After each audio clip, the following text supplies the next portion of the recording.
on this. As I clicked on that,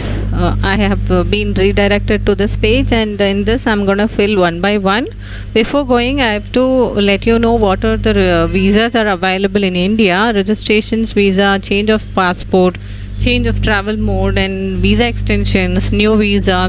loss of passport, and non-resident tourist, and registration extensions, change of course, and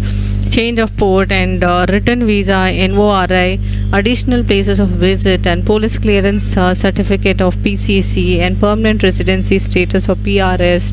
change of address within same FRRO or FRRO,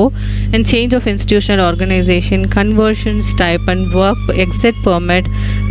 restricted, protected, prohibited area permit, and LTV, and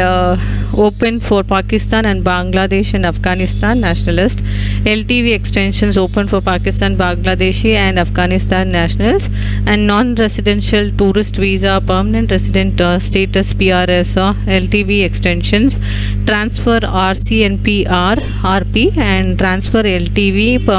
permit certificate on Z1 visa, and RCPR certificate, cancellation certificates only for Tibetan origin, stay visa only for Afghan nationalism, and stay visa extension only for Afghanistan's and nationalist. So these are the things.